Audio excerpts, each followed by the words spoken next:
numerous awards for Best Employment Law, a fierce advocate fighting for your legal needs.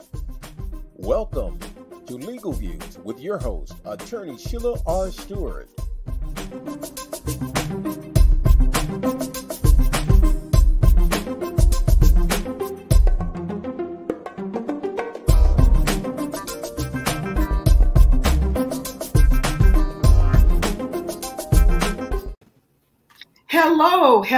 Hello, and welcome to Legal Views with Attorney Sheila R. Stewart.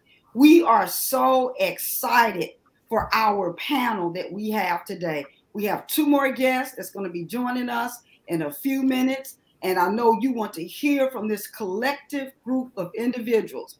We want to share with you some information on how you can contact us. You can contact Legal Views with Attorney Sheila R. Stewart at law@sheilastewart.com. That email again is law@sheilastewart.com. And we will welcome your questions. We're located at 231 South Beamiston Avenue, Clayton, Missouri. And that zip code there is 63105. Now, we are going to be speaking with a panel of individuals that is going to give us some lessons and great information on being married and being single. Now, as many of you know, I am still single. And we have two other ladies that's going to join us that's also single. Then we have Marcus Strong that's still single. But we have Pastor Kendrick Strong and Natasha Strong, who have been married, I think, 25 years? 31. 31 years. Oh, my goodness. They've been married for 31 years. So they're going to share information about how to make this work. We're living in a turbulent time, and many individuals are just giving up on life, let alone giving up on marriage. And so how do we make this work? And then if you are satisfied with being single, how do you make a single life work? Okay.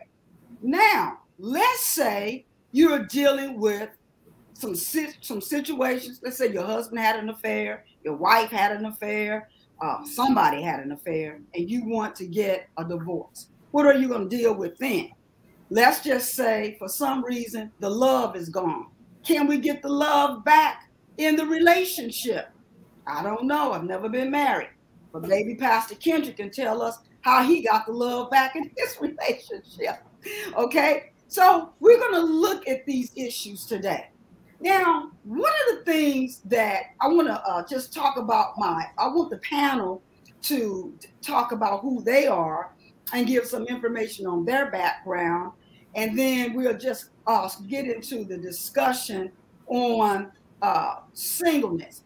And I definitely would like to start with Marcus Strong. And the reason why I want to start with you, Marcus, that there are so many single women out here. I mean, so many single women. And you're handsome, you're educated, and you have a great job. You live in San Diego, California. And I want to congratulate you on the work that you do, because Marcus Strong works to stop human and sex trafficking. He's an administrator and an advocate that have worked in many programs that have taken him across the United States of America.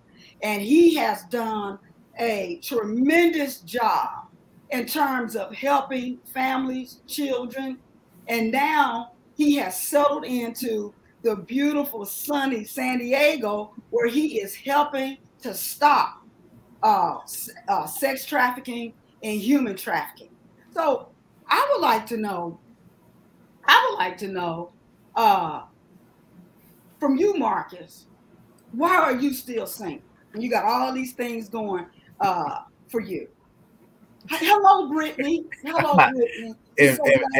Brittany. I should have pulled Brittany in on this discussion. Brittany's my little sister who I love dearly. Yeah, we all love Brittany. We all love Brittany. She's and I actually thought about her during when I was invited. But again, I'll say thank you for the invite, and I appreciate the job that you make me sound well. You make me sound good, but I look at it as ministry. A lot of times ministry is outside the four walls, and I just kind of the privilege to be able to impact those lives and those individuals. I look at it as ministry. And I think what you do for Christ will last. So, but the question was, well, why? Well, it's amazing. My life has went through circles among circles of different women and different individuals. What I look at as the cultural, I lived in North Carolina. The cultural women there was totally different than St. Louis, totally different than Florida. So you meet different women, and they're totally different in each state and each area that you're in. And it may not be the knowledge base that you would believe, but I was in North Carolina, Charlotte for some time, and they had more of a family enriching environment. They believed in family. I got to Miami, they believed in themselves. Well, what's about me? I'm the prize. So what are you doing for me to be the prize? Even I remember one young lady I was dating in St. Louis, and I asked Brittany, I said, since she's on her, I said, where do I buy red bottoms at? I don't know about red bottoms. What do I do? And she said, absolutely not. You're not about to start buying these girls. And now mind you, some of these girls are in the church, and they're trying to be, what they are not, or what something that's unusual that you would sometimes find in the church. So it's different when you find that what the Bible says, he that findeth a wife findeth a good thing, right? So a lot of times there are not that many good things around. So you sometimes settle for what's there. And that's what, sometimes even in Miami, I had to just I hate to say it, but I kind of settled for the persona of a good thing. And that's what happens. And the one young lady didn't even speak to my sister, and my sister came from out of town, and she just looked at her and just walked around, and like my sister wasn't even there. So it's just amazing of what can happen with young women around different states, and you want favor with the Lord, and you can't find a good thing all the time. So it is what it is. Sometimes you'll say, oh, here's my good thing, but it's really not good for you. So that's what's going on in the United States. I think I may move to France and do better there. I want to take the time out to digress and to welcome our beautiful sisters, Elder Shay and Burton, and Deshawnay Burton. Please say your names, because I hope I didn't mess your names up. Go ahead. It's Anjale and Deshawnay Burton. Thank you so much. Yes. We want to appreciate you and welcome you for joining us today, because you're single women. And when I first started the show, I talked about how single women like myself, people ask me all the time, and then I'm going to get back to a couple of things you said, Marcus. People ask me all the time. They say, well, why are you still single? I think that's the wrong question to ask a person. You don't need to ask a person why they're still single. No more do you need to ask a person, why are you still married? Okay? Right. It would be rude for me to walk up to Pastor Ken and say, why are you still married to Natasha? Well, you don't need to walk up to me and say, why are you still single? So that's something that I want to put out there for you all. When you see single women and men that are doing a great job and doing well in life, and God is blessing them, do not walk up to them and say, why are you still single? Right. But we wanted to ask Marcus that question because the show is about being single. Yes. Now, Marcus, you were saying that you can't seem to find a good thing. And so many single people, women and men, they keep saying the same thing. I can't find anybody. I haven't met anybody. And I'm going to give you my synopsis of what's been going on with me as well. I'm not going to just, why am I still single? So I'm going to talk about that after you all talk, if it's time left, because I want to hear from you. So Marcus is saying that he cannot find a good thing. Haven't been able to find a good thing. Okay. I don't agree with that. I would like for Elder Shay. I'm sorry. I know Angela. Okay, I got it now. Angela, please forgive me. No problem. I'm so sorry. No problem. I would like for Angela to speak to the issue of a single man having a college degree, living in San Diego, making a lot of money, driving a Lexus, living in a nice place, and saying he cannot find anyone. And then I'm going to load this up because there's another part to this. Right. Because women sometimes say, these men that I do meet, they don't have anything. But statistics show that most Black men or men, we're going to talk about Black men for a second. The average Black man only makes $43,000 a year. Right. So if you want this man to take you to Paris, you want this man to take you to New York for dinner and for the weekend to see plays, and he only makes $42,000 a year, 9 times out of 10, he can't afford that lifestyle. So do you think Marcus is accurate when he say he can't find a good thing, or do you think women are unreasonable? I would like to hear from you both on that. Okay.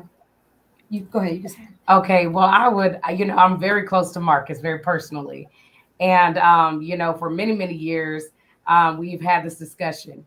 For single men like himself, that's set up to the pedigree, he has a very, very strong work ethic. I think a lot of times we can be very picky ourselves. Sometimes we have earned different degrees, different platforms, and sometimes we try to look for people to match that, and a lot of times, like you're saying, there's two sides of it. There's those that do not have anything, and it's like, okay, what can you offer me? If I have this, that, and the other, I need you to show me how you will benefit to my life. But then when you see different ones that are already set up, I think it's harder for us to find that person that we can relate to and connect with on that level, because a lot of times, if those sometimes we can be taken advantage of. You have your own house, you have your own car, you have your own money. You don't need to spend other people's money. You own your own, and you pay your own way. A lot of times people can be attracted to that. Sometimes our level of success can attract the good and the bad. And so sometimes we find those that are abusers, those that are users, those that will take advantage, while we might be overlooking the one that actually can be good for us, but they may not have the executive title or the CEO job. They may not own their own business, but but they faithfully work at a certain company, and we have to respect their work ethic. So I think it's a level of learning more so what matches you. What can you compromise with? It's not always about getting that lawyer. It's not always about getting that business owner, but where can, we compromise and see if we're compatible. And I also think, go ahead, Sheila. No, I was just saying that's excellent. That's an excellent response. And I think it summarizes the thinking of many women. But no, go ahead. I would love to hear what your thoughts are. I do agree. I also think that it's a matter of where you're looking. Because, for instance, I've heard stories of people who say, oh, I'm waiting on God, or I want this, or I want that. But then it's like you don't leave your house. You're only confined to going to work and to the store and back home. And it's like, well, you don't get exposure. You're not out there. You're not in a place where for a woman can be found, or even for a man, where you are pursuing or able to see what all is out there. And so a lot of times, there are times when we can have unrealistic expectations. And there are times when we do have high expectations, which are not unrealistic, but it's just a matter of understanding, like my sister was saying, that it may not come the way you think it is going to come.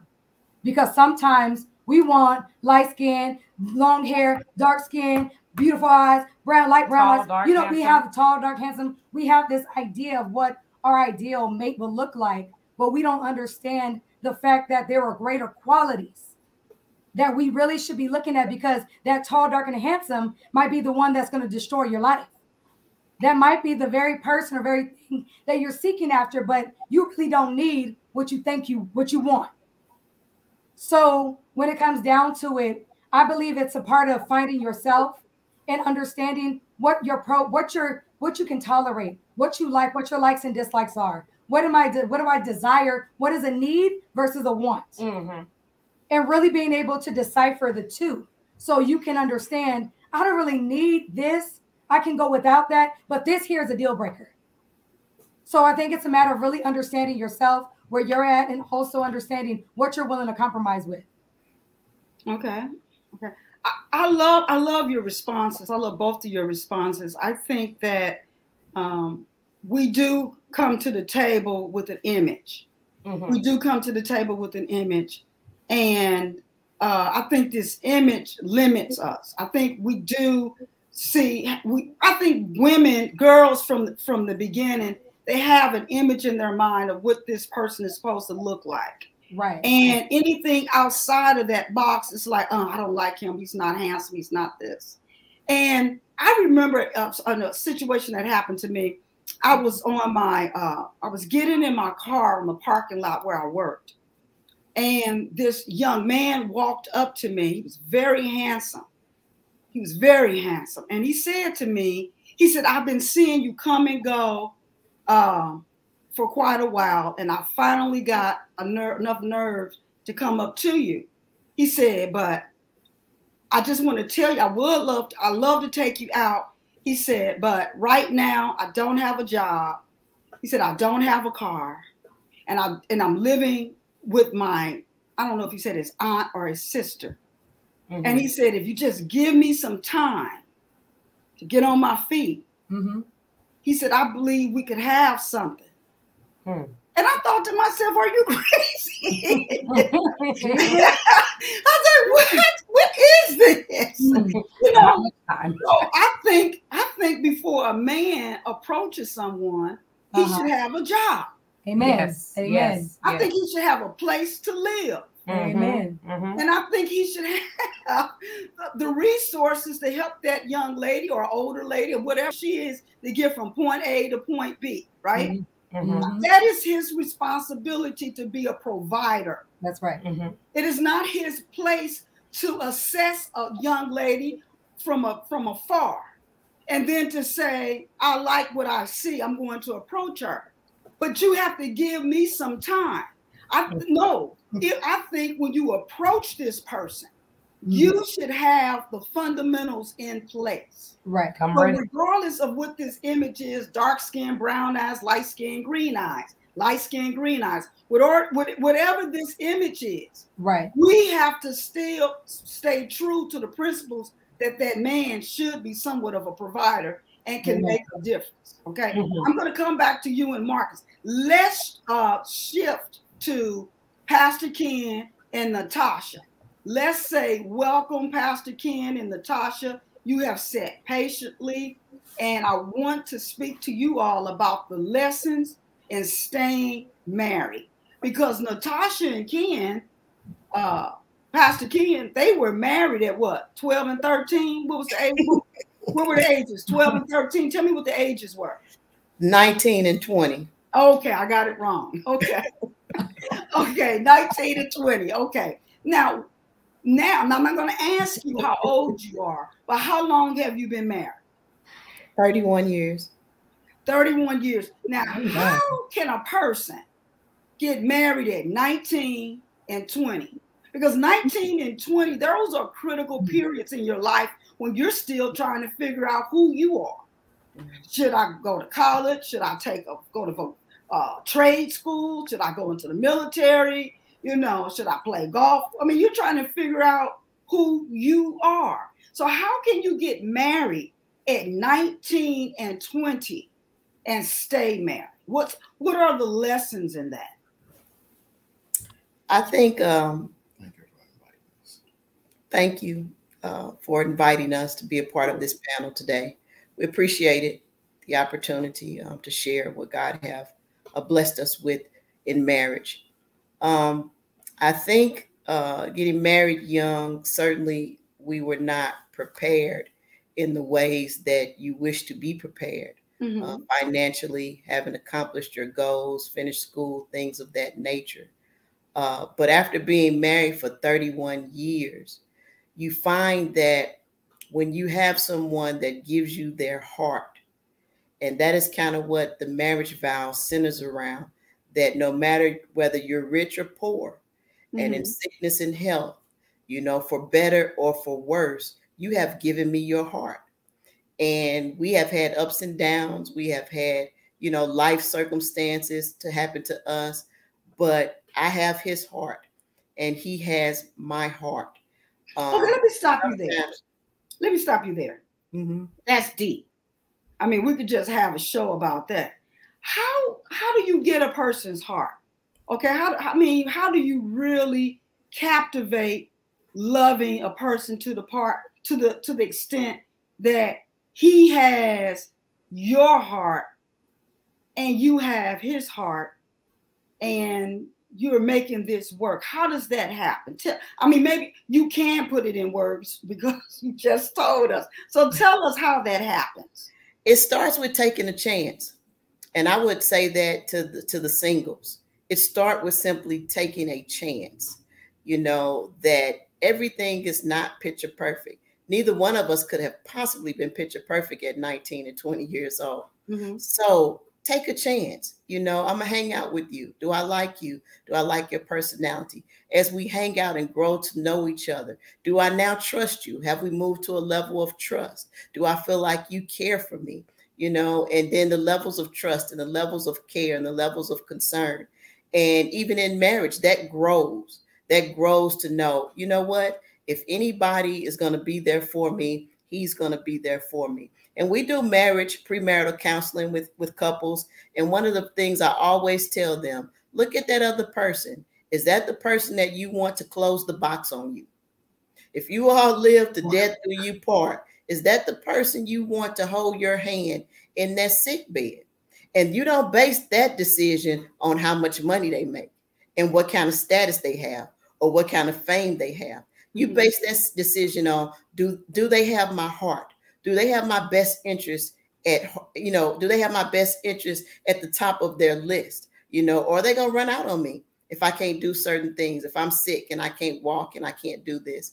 It starts with taking a chance. You know, sometimes I believe that we want so much perfection that we eliminate ourselves out of situations. You know, we have so many. Are you saying that the woman possibly comes to the table of marriage with a higher expectation of what the man is supposed to become or be, and that woman wants this perfect man, and when he falls, you know, when he doesn't live up to that standard, they fall out of love? Or what are you saying? Can you explain a little None of us wants to be hurt, but love comes with hurt. Okay. Nobody wants to be disappointed, but disappointment is a part of love. And I think we have to realize that. You can start off. We've married couples that started off great. You know, someone lose their job. They start drinking. You know, that's not the person you married. They wasn't drinking before you married. Now you have to navigate through that. And I think in the dating world, you have to learn to navigate. And here's the problem that probably is the hindrance to that, is honesty. You know, it's honesty. I admire the young man you just mentioned, Sheila, that he was honest with you. He walked up to you and say, I noticed something about you and I'm going to be honest. I'm not going to get somebody to rent me a car and try to trick you into thinking that I'm doing something about something. And then he didn't ask you outright then. He said, you know, give me a chance. If I can get myself together, you know, I would love to. He didn't ask you to, you know, just let him ride. He's saying, hey, you are something I'll work for. That's biblical. That's Jacob.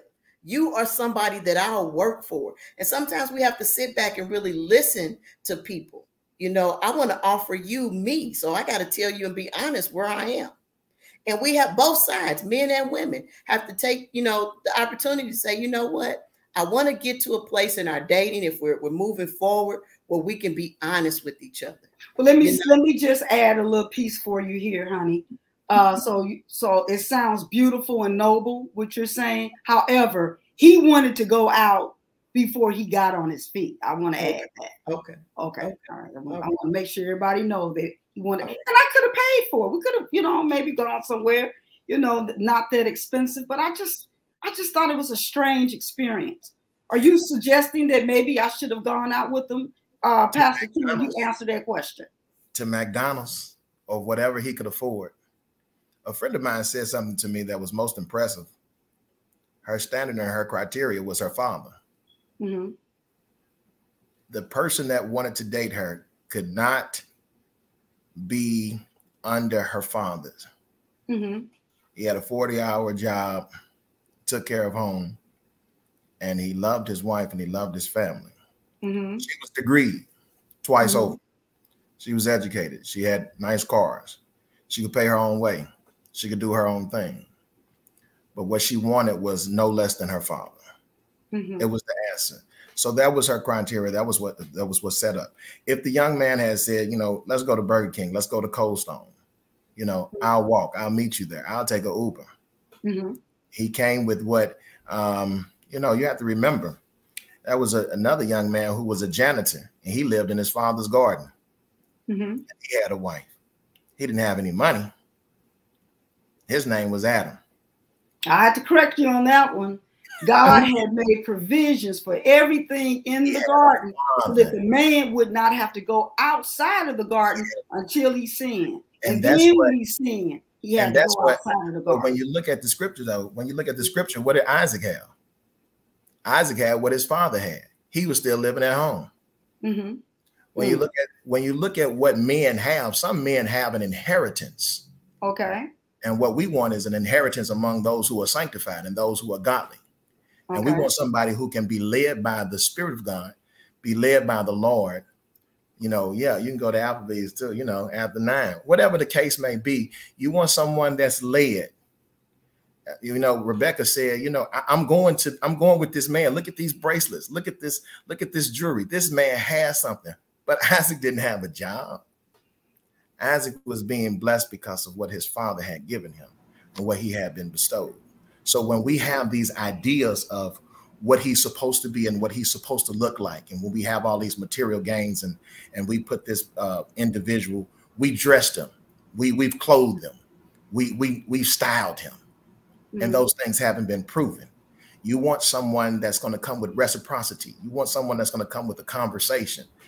You want someone that's going to come with obedience. You want somebody that's, you know, following the Lord. I had $250. I was working at Racks and Big Lots. I slept in my father's laundry room for a week because I didn't know to take my wife to a honeymoon. We went to a little rinky-dink shack. We got a U-Haul, and we worked on a car that my father had given me, and that was in his garage. We worked on that car. I mean, we put an extension cord and to light the back lights. And we had maybe $500, and we were headed off to Nashville, Tennessee. Mm-hmm. I had never had an apartment before in my life. Mm-hmm. I went someplace where someone would actually lease to a 19-year-old. And when we arrived, I wasn't used for the landlord to have a gun sitting with the rest of the rent. Mm-hmm. You know, and we were in the hood, right down the street from the university. But we had made a commitment to each other, and I believe that we had made a commitment to the Lord first.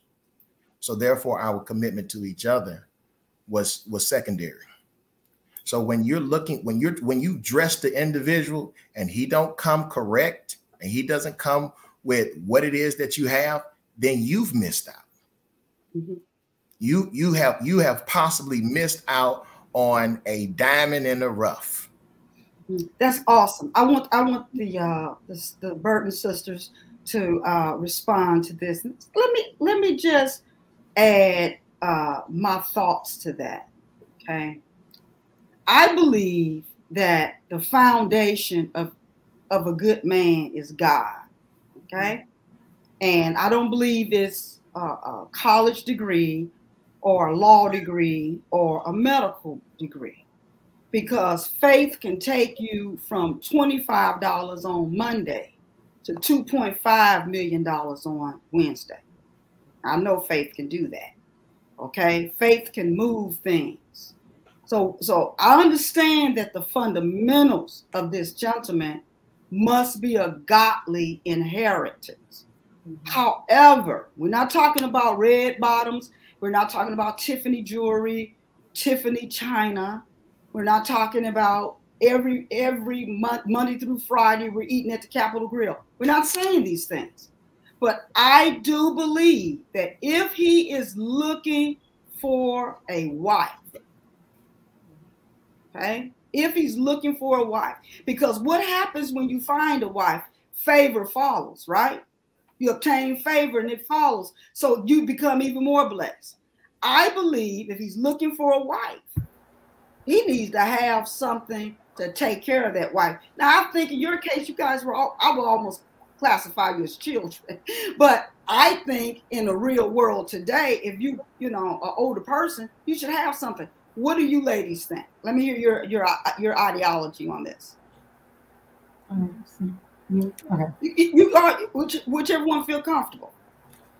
I think you know, it is very much so important. Like you said, things are different from when you're much younger versus, you know, you're more mature, you're older in your age, because there should have been milestones and different parts of your life that you've already should have succeeded in. And so when it comes to finding a mate and a man being solid in who he is, as far as pursuing after a woman, I think it's very important, again, to understand, like you said, understand where they're coming from, where they are in their lives, because even they can be in a process of, let's say they were married before for many years, right, you know, but they experienced a hard divorce. And now it's as if they have to build from the ground up. Right. And so it doesn't mean that the man is of no value. It doesn't mean that the man has nothing to bring to the table, but there might be some things he has to get in order, you know, in the process. So I think that we have to be open-minded, keeping our standards, of course, for what they are. But I do know that there are certain people that come already ready. You know, they come with the full package. They're ready to take on the challenge of who you are. And listen, y'all can get married tomorrow if y'all wanted to, right? But then there are people that say, look, you have what you have. I have what I have. Now let's bring our two worlds together and let us grow together. Let us grow and establish something with one another. So I think when it comes down in the pursuit of a woman, a man, again, like you said, it's not always about just the degrees, but your integrity. Who are you as a man? Do you have a good reputation? Who are you? You know, what is your characteristic like? Your character like, rather. You know, who are you as a person? Because that's going to help you determine, is this person long-term, or is this person temporary? Is this a person, you know, you have to be able to decipher, is this person just someone that you can go out to lunch with, go out to dinner with, and maybe it's not set up for a relationship, like more so for a conversation? Or is this a person that, look, I can see myself marrying, you know, the more we get to know each other, maybe, you know, some time from now. And Excellent. You know what? Excellent. And I agree. I believe that it's important to be prayerful in all things, because remember the Bible talks about you know, how the enemy knows how to try to appear as an angel of light, or there are wolves that are also that come in sheep's clothing. So it's important to be very careful and to pray for discernment to know, because one thing that I feel a lot of people do is they fall in love with potential. And sometimes potential will never be reached. So even though wow, that's deep, we want to have the faith and believe the best, we have a majority of marriages in the church are failing. Divorce is happening every day. So we cannot deny the reality of what society is showing us and presenting, what statistics are showing us right now. So we have to be real. One thing about me, I'm a realist. I see it the way it is. It's either black or white. And don't get me wrong, some men, some women, some people don't have degrees, but they can be dynamic entrepreneurs and can establish businesses that can be multi-million businesses. God has given them multi-million ideas, multi-million dollar ideas. And they have a strong work ethic, and God has anointed them for so many different things to be successful at. So being very careful of the status quo, or being careful of the ideal image of what we're looking for, and really seek God. God, what do you, when I meet somebody, is this for you? Is it for me to connect or not? Because sometimes we're led of ourselves. The Bible says the heart is desperately wicked. Who can know it? We're led of ourselves, or maybe we're desperate or in a very vulnerable position of where, well, I just feel everything's a sign. This must be God. But God's like, I'm not even in it. That's you leading your own self. So then when your heart's broken, or when you're sitting in a worse predicament, you're like, dang, he robbed me of my self-esteem. Oh, she did this, or she did that, or she cheated and lied to me. You put yourself in that predicament because you didn't seek ye first the kingdom of God and his righteousness, and all these things are going to be added unto you. God knows the desires of our heart. Trust me. Someone told me before, if God has to stop the hands of time to make sure that his will is done in your life and what he has promised you comes to pass, he will. Because he, being the creator, establishing the end from the beginning, knows what he has in store for us. He knows the desires of our hearts. And he has all power in his hand to give it to us. But he wants to prepare us for what he has us in store, what he has in store for us. He ain't ready to give no good man to a good woman, or no good woman to a good man. And that's a godly woman, right? That's a godly woman. It is not his will. So we're not talking about this. This is not for people that's, you doing everything you want to do. We're talking about Christian principles and godly men and women, right? So I agree with that wholeheartedly. He is not interested in linking that group, those individuals together. Okay? That's very good. That was very loaded. I want to go back to what you stated as it relates to falling in love with potential. And then I want to go back to Marcus. So you see somebody that can sing real good. You see somebody that can play a musical instrument very well, and they may dress really nice, and then they may not, they appear very attractive based upon what you can see with the natural eye. Mm-hmm. But you marry this person and it never gets any further than that. Mm-hmm. And then this individual, maybe 10 or 15 years later, she's bitterly upset because she married this individual and it never came to manifestation or fruition. Now she wants a divorce. Do you think many women today are falling in love with potential? Absolutely. Absolutely. That's interesting. Is that for Marcus to answer or one of us? I just wanted to get your ideal. Do you think women are falling in love with potential? So you both believe that women are falling in love with potential, and then you think that potential never comes to manifestation? I wholeheartedly know that. We talk to these women. Yeah. We help counsel these women. And some of them, like someone in the comment section said, why are they getting divorced? Because potential alone is not going to hold you over. You have, like my sister had mentioned, it is important for every believer to really have a strong prayer life and a spirit of discernment. Yes. You have to be able to discern. You have to know first of all, what season you're in, whether it's a season for you to be dating, for you to be embracing or to be embracing that singleness. Sometimes God will allow us to get by ourselves in singleness so that we can hear from him, so he can do character building, right? So he can begin to get these different things that are out of order in our lives in order, so we can be more polished, we can be more groomed, so we can be presented as something better for someone. Mm-hmm. And so falling for those that are they have potential, they have to want it for themselves. you cannot want it more for them than they want it for themselves. Right. They have to have a determination that, look, I'm going to do whatever it takes to become the best at what I do. Now, there's nothing wrong with being an encourager. There's nothing wrong with being a pusher. But we have to understand we are not God. Even God is not going to force his blessing or his favor on anyone. So people have to have that determination in their own self and say, look, I'm going to better myself in this area. If my credit is out of order, or if my spiritual life is out of order, then I'm going to begin to bring things into alignment. Because I really want God's best. I want God's blessing. I want God's favor. I want the husband or the wife that God has for me. But I know I got to get myself in order. It starts with us first. Yes. And so falling for potential is something that we do see very often, and it's not wise. No. You know, I believe that you all can grow together, but you need to, like my sister said, you have to be in touch with reality. Where is this person at in their life? Where are you at in your life? Are you guys, is this person going to be a push, a help, or, what's going to come from it?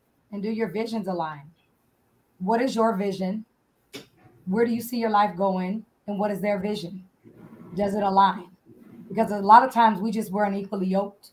That's one problem. But sometimes when we are both equally yoked, we may not be on the same path or same journey. Right. So understanding that is very, very key to making those wise decisions moving forward. I love it. I love it. Absolutely love it. Okay, Marcus, let's hear from you. You're single, and at your age, you have reached a lot of great potential. You've done quite well for yourself. So what's going on? After you've heard these things, why do you think you're still here? Well, I will say this here, and I'm glad, great information. But my question would now become, who taught you to fall in love with potential? I believe, like you're saying too, I've talked to young people, and a lot of times their teachers, and I hate to say the church, but sometimes the church pushes you to fall in love with this person, marry this person that doesn't really meet your standard. And how many times do young people, they do that? I look at people, even now, they fall in love with who, the church mother said, go ahead and marry them. Oh, my mentor said, go ahead and marry them. But that person is not for you. And then you marry this person and you're unhappy, But I believe a lot of times it's pushed upon us, and then the person of my caliber, the organizational church, sometimes their beliefs are a little bit different, a little bit more stronger than sometimes a non-denominational church. And where I am now, I'm not ashamed to say I'm non-denominational, but sometimes strict teaching will tell you, hey, marry this man, marry this woman. And you're like, I'll divorce her in probably 3 years. Why would I do that? But sometimes you run into these women that, oh no, I'm locked in this type of situation to where I have to marry this guy. I'm not that one to be bound, per se. If God brought you out of bondage, why would you go back into a situation where you're bound again? You're bound upon rules that the church said I have to do this. The church I said I have to do that. But I'm saying, you're okay. Am I your husband, or is the church mother your husband? So sometimes you run into these type situations. And of course, you don't want to go against your leaders. You don't want to go against those people that you trust and who have your back. But sometimes like you said, you want to follow wisdom. You want to follow the leading of the Lord. You want to follow the Bible. Sometimes things we do aren't biblical, and then sometimes you get into a relationship that is not built off biblical principles, that are not built off Christ's fundamentals. If I have to follow Christ by myself, then I'll do it. If you don't want to follow me as I follow Christ, you want to follow the church as I follow Christ, then we're now unequally yoked. And that's what, unequally yoked is. I mean, I get unequally yoked. Sometimes the finances may not be equal. If I'm in a position in which one of my best relationships, I was younger, I had nothing, she had everything. That was one of the best relationships I had. However, I gave her everything that she wanted. So sometimes you can be in a relationship where she's making 6 figures, you're making $10 an hour, but her favorite thing is tuna. I was in that type of relationship. She had all the tuna she can fill her cupboard with, to the point where her mom was like, Marcus, if you bring another thing of tuna for my daughter, it's over. So, but she was happy. She was happy with the little flowers I gave her in the morning before she went to work. Those little things mattered to her. Though I put a car on her door every morning before she went to work. That was one of the, I know I'm that good. That was one of, the better relationships that I had. However, sometimes as well, you get mentored in different directions. And sometimes I believe that's what happened to me. I took bad counsel, a lot throughout, my years of experience. Bad counsel has sometimes brought me to a place like, oh my God, why did I listen to you? And then sometimes good counsel I didn't listen to, and I still did it anyway, So, I had a pastor. I said, Pastor, I'm getting married. He said, what does her name start with? And I told him, he said, no, that's not her. And I'm upset, like, bro, I just met her, at church, so that's my wife. He was like, absolutely not. And he was like, well, do what you want to do. But I'm telling you now, it happens. You want to find good leaders that are after, your own heart, and especially God's own heart. But sometimes it's just what happens. However, you want to follow the Bible. You want to follow Christ. And like I say, I can do good by myself. And sometimes it's just the way it is. I don't want to fall in love with compromise. At the age I am now, I don't believe I'm not going to do it. And then sometimes, sometimes in the church, is not women are, if they're in the church, it doesn't mean they're following Christ. Sometimes you see a dressed up, a good looking woman. That's not Christ. You look good, but you're not Christ. I was in a meeting with a young lady. She was Catholic, and I could see the purity in her. And I was like, wow, you look like you have more Christ in you than some of the women at church. And it's just like amazing to where you think you're supposed to meet your wife at may not be the place. Mm-hmm. So, absolutely. And let me just clean that up for you a little bit. We're not saying anything derogatory in the sense that Catholics aren't pure and then another religion is pure. We believe if you embrace God, then that's the pureness. Absolutely. Okay, so we're not, I don't want that to be taken the wrong way. I think that's excellent, Marcus. And let me share with you, underscore a key moment. And what I believe you stated is that oftentimes the church gives bad advice.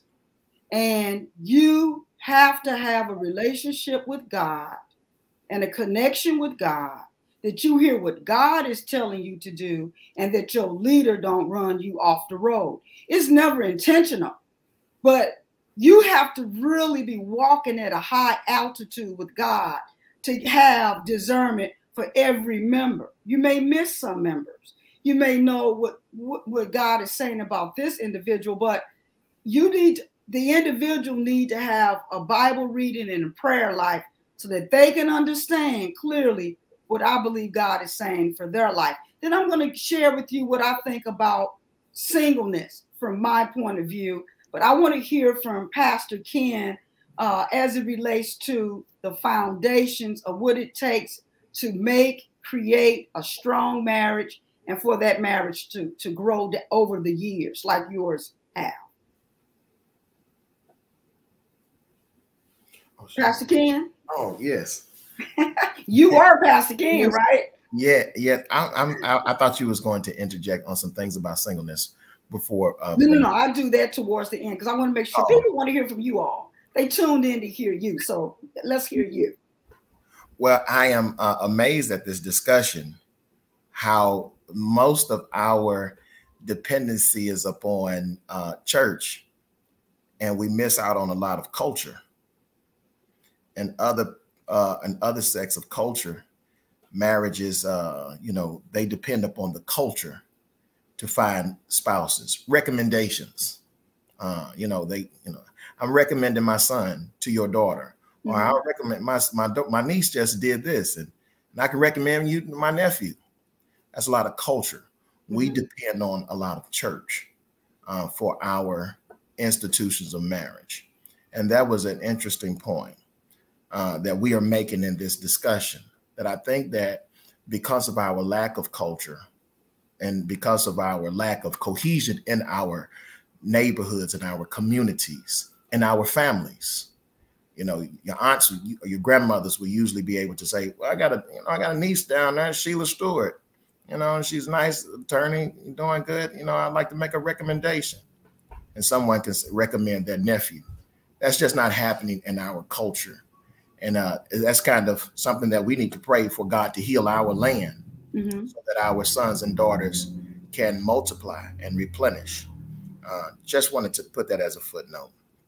But some of the keys that we have jotted down over the course of time, when we use for counseling and marriage, is that it is a holy union. It's an institution of God. The scripture says that is not good for man to be alone. And that is something that the man did not recognize himself. He did not appeal to God and say, you know, I'm by myself. That's divine knowledge. That is just not good for you to be by yourself. So I'm going to make you a helpmate. So when he brings the woman into the union and presents him, man wakes up and he's married. He wakes up and he's married. And now he says to, this is me. This is bone of my bone, flesh of my flesh. I'm not going to ignore you. You are my equal. You are me. So we know that in any human relationship that once people get into a relationship with, it doesn't matter if you're with your brother, your sister, aunt, uncle, you have to come with a level of forgiveness. You have to have forgiveness. You have to have so much forgiveness that it covers a multitude of faults. It covers a multitude of flaws. It covers the disappointment. It covers the hurt. I'm already prepared to forgive you. But I oftentimes use the example of Bugs Bunny and Yosemite Sam. They always drawing a line for someone to cross, always drawing a line for someone to cross. Stop drawing lines when you enter into a relationship, because they're going to be crossed. Also, there's a commitment to one another, that, you know, the vows go over sickness and health, rich or poor. One couple said for richer or for richer. And for, you know, and we're saying, you know, go back over it. This is human. This is humanity. This is the life that you're living. You have to understand the purpose and obedience to one another. And you also, this 5 principles, and you also have to understand the sacrifice that the two are making. And it's all about communication. You're trying to communicate to the individual that you love them. You're trying to communicate to the individual that you're committed to them. You're trying to communicate to the individual that you're sacrificed. So a litmus test, I always ask, who's the closest person to you? Good, bad, and ugly. From 0 to 100. How much does that person know of you? Someone would say 90%. So there's 10% that you have reserved for yourself. Some people say 95. Well, that's 5% that you're willing to take to your grave. But when you start saying 80%, that's the closest person to you that know you, 80% of what you wanted to reveal about yourself. And that's 20% of yourself that you reserve, that you don't want to share. So when you go into that relationship, did you give 85%? Did you show 60% of who you are to this individual? So now that you have committed and you said the I do's, now that other 40% is going to come out in a conversation. He knows and she knows nothing about it because you didn't share it. So it's about reciprocity. It's constant communication. And you have to remember that you're growing older, you're maturing, you're understanding more, you're changing. Once you may have had 32 teeth and now they're falling out. Your hair may not be as long. You know, your strength may not be there. And you're growing with that person, but you're communicating with this person. It's the intercourse that you have. It's the sacrifice that you're making to live that life with the individual. And you're loving that person as Christ loved the church. And what did the church do to Christ? It always constantly rebels. Sometimes it rebels. It doesn't follow. It's not specific in its obedience.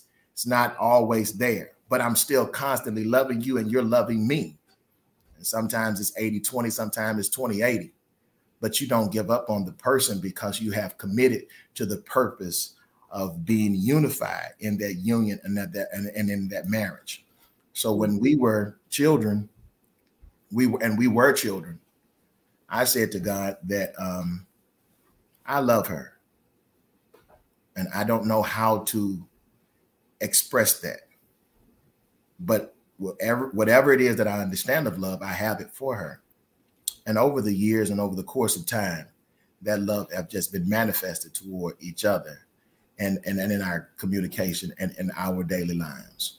So I would appeal to married couples to continue to discuss, communicate, continue to date, put the work in. It's a lot of work. You have to clock out of your job and clock back into being the spouse. You have to remember how to date one another. You have to remember how to bend for one another, because if you don't bend, you're going to break. You have to constantly hold hands and just keep it romantic, keep it fun. That's your friend. That's supposed to be the person. That's supposed to be the person that you run to. You know, that's your emergency contact. You know, that's your beneficiary. Those are the type of commitments that you have to realize that you're going to make in a marriage. And it is a beautiful and wonderful thing that I have seen when men put their spouses down, and when women put their spouses down, they lay them out beautifully, you know, and they mourn for their spouse, because it's a relationship in and of itself. It's another personality in and of itself.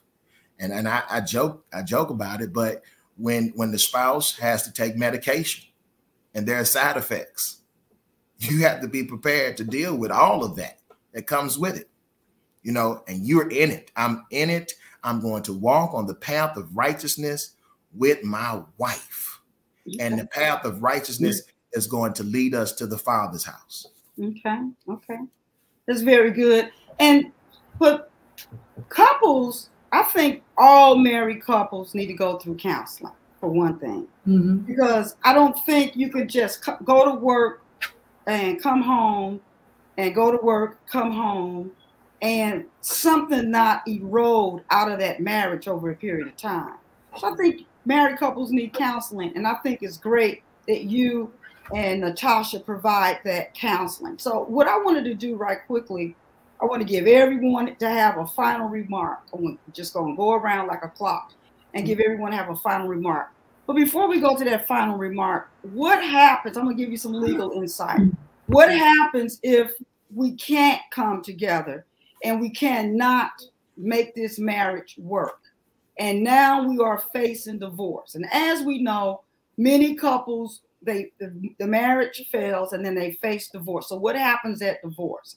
If you are in a marriage and you have been victimized by domestic violence, I have been scrolling across the screen for the entire show, the national hotline for you to contact somebody if you are in a relationship that is causing you mental and physical harm. Please reach out for support if you are in a relationship and you have been victimized through domestic violence, and that has scrolled across since we went live. Now, what happens at divorce? If you are contemplating a divorce, first of all, you need to know what you are entitled to. I'm going to make this really quick. There is a distribution of marital property, whatever he has and whatever you have. So you can't hide things. They can hire investigators to identify what you have and what he has, okay? And the courts want to see everything on both sides. So there is a distribution of marital property. So each side potentially will give up quite a bit. Then there's the big issue of child custody. Child custody is a horrible situation that marital couples go through. A custody battle could cost you anywhere from $10,000 on the low end to hundreds of thousands of dollars on the high end. They can go on for years. And you want to try to resolve that type of issue for the mental well-being of the child. What is in the best interest of the child when you are entering into a divorce and you're dealing with the potential issue of a custody battle? Who is the best parent that can raise that child and give that child more of a fulfilling lifestyle? You also need to understand that property that you have inherited. So let's say you inherited a summer home, or you inherited something of substance that's important to you. That property is not eligible for division upon divorce. That is your property, or that is his property. Another issue you want to look at is spousal support. Are you entitled to spousal support? So if you gave up a lucrative job, or you gave up any type of job to work in the home, you provided services in that home, you worked for years and you supported your husband while he built a career, built a lifestyle, and you've been out the workforce for, let's say, 10 or 15 years, you may be entitled, and I think you are going to be entitled to some type of maintenance for that divorce. You're going to be entitled to some type of maintenance. Now, the judge may not grant you maintenance for a long period of time, but the judge will often grant you maintenance for a period of time that's reasonable, which will allow you to get back on your feet and reattach to society with some type of, job, professional job in the workforce. So you want to look at those issues if you're facing divorce: the children, which is going to be a custody battle, property, and then always understand that if this gentleman is entitled to a retirement from the government or from a company, you have a right to that retirement money, and vice versa. The woman has a nice retirement and you've been married for a substantial period of time, that spouse is entitled to some of that retirement money. Even though you've been working a separate job, that retirement is a part of property division. Okay, so I wanted to just put some legal information in there for you, because many people want to go through a divorce, but they have not counted up the financial costs and loss of that. If you're in a domestic violent situation and you're experiencing domestic violence, that's what I'm trying to say, excuse me, I recommend you get out of that as soon as possible. But if counseling can work and bring you back together, then also look into counseling. So we're going to wrap this up. This has been so awesome. The last word, okay, to give us your advice on singleness, starting with Marcus, and we'll do Pastor Ken Strong and Natasha Strong, and I'm going to say the Burton sisters. They are so beautiful. I do not want to mess these names up again. Deshane, I got that one right? Deshane. Oh my goodness. See, that's why I wanted you all to get on early so I can practice these names. When you go live, you practice. So okay, Marcus, last word, make it quick. Yes, sure. Just for all of you all out there. One thing I had thought about is fruit. Sometimes you eat preservatives, and those preservatives are sometimes the best things that are for you. Sometimes those items on the clearance rack are sometimes some of those better items for you. Sometimes you look for the new things, but it's what's on the clearance rack is much more beneficial to you. Sometimes those preservatives are more worthy for you than just new jelly. So don't forget about what's significantly there and that's just available for you, because it may be worthwhile for you in the end. Okay, now I want to acknowledge Mary Kay Sims, who joined us. I call her Governor Sims. She has done a phenomenal work in Kansas City, Missouri. So if you're ever up in that area, drive by her. It's just awesome. Some mega production facilities, boys and girls clubs, residential living facilities, subdivisions. It is just remarkable what she and the late Bishop Sims did in Kansas City. And I love Mother Sims, so I wanted to acknowledge her. I kept her name up so I wouldn't forget to acknowledge her. I love you, Mother Sims, and we appreciate the work that you have done. Okay, Pastor Ken and Natasha, what are you going to add? Well, I'll just answer a question you asked earlier, what I have learned from 31 years of marriage. Marriage is made up of two flawed, imperfect people. Ooh. And unless you learn to make God the center of your marriage, it will not work. But once you learn to humble each individual, humble themselves to God and to his will for your marriage, and allow him to be on the throne of the marriage. He gives the vision. He gives the direction. He orders your steps. When you do that, your marriage will be successful. When you allow him to be the head of the marriage. Marriage is a mystery.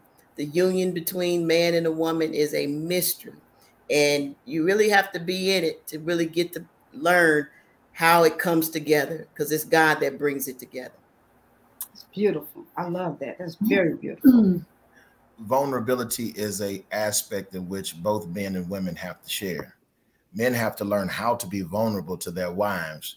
They also have to learn how to be vulnerable to senior men, to wise counsel, to be able to hear and listen for instructions and directions. It can save you a lot of years, a lot of frustration. It can save you a lot of health issues as well. It can save you in your life. If you listen to older men who have gone the way and who have experienced and who have wise counsel, you want to seek for wise counsel on how to please God with your life and how to fulfill the role as a husband to your wife. Beautiful, beautiful. All the comments are great. Okay, Deshanae. All right. And also in your singleness, know that you're worth the wait. Know that you're the prize. Learn how to be content in whatever state you're in. Learn how to be content and understand that in God's timing, whatever it is that he has for your life, he's going to bring it to pass. Sometimes we can be in a rush for certain things to hurry up and happen for us. And we can bring ourselves into situations that can really affect us. And sometimes God just wants us to wait and just to be patient. Work on yourself. And you're waiting. Don't just wait and say, oh, I'm waiting to be married, but wait and work on yourself. Build something, build an empire, if you will. Establish yourself. Make sure your spirit life is strong. Make sure that you have a strong prayer life. Make sure that you are praying God strengthen your gift of discernment, because that will help you dodge a lot of the bullets that come from the enemy and different relationships that can come. So I want to encourage you all to continue to be content, whatever state you're in, and know that God has a great plan in store for you if you continue to wait. God bless. Beautiful. And I don't want to take away from your sister, but I think that is so key. And that is probably one of the most significant things that have been stated, that we have to learn how to wait on God and his timing. Yes. And that is a thing that many of us struggle with, having patience with the will of God. Okay, I'm sorry. Amen. That was beautiful. Ecclesiastes 3:11 says that God has made everything beautiful in his timing.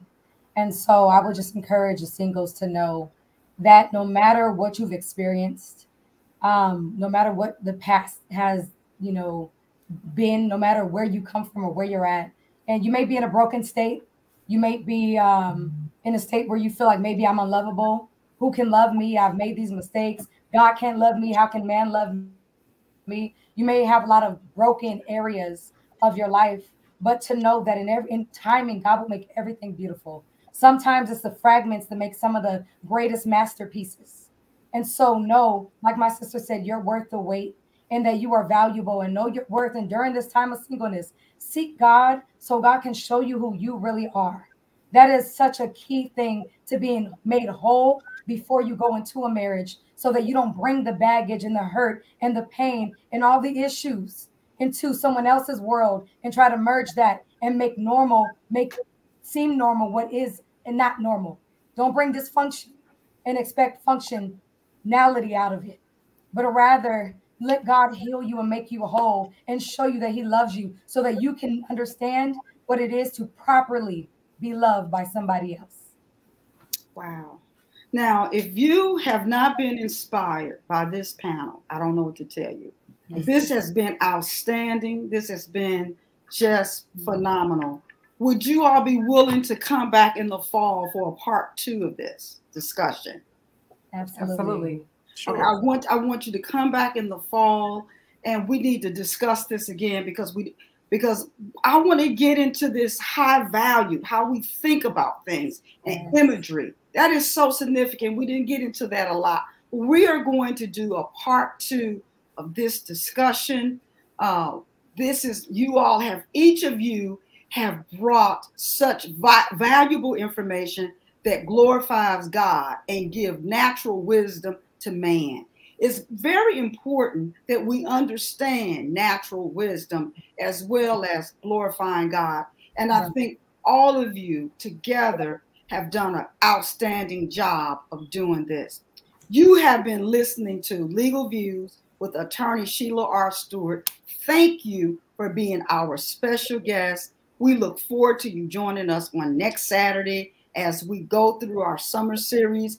We're back from travel, and we appreciate all of those that took time to tune in with us on today. I do not want the panel to leave. I just want to thank you again. But thank you. We love you with the love of God. Thank you for being our special guest on today, and we will see you next week. May God bless you. Thank you.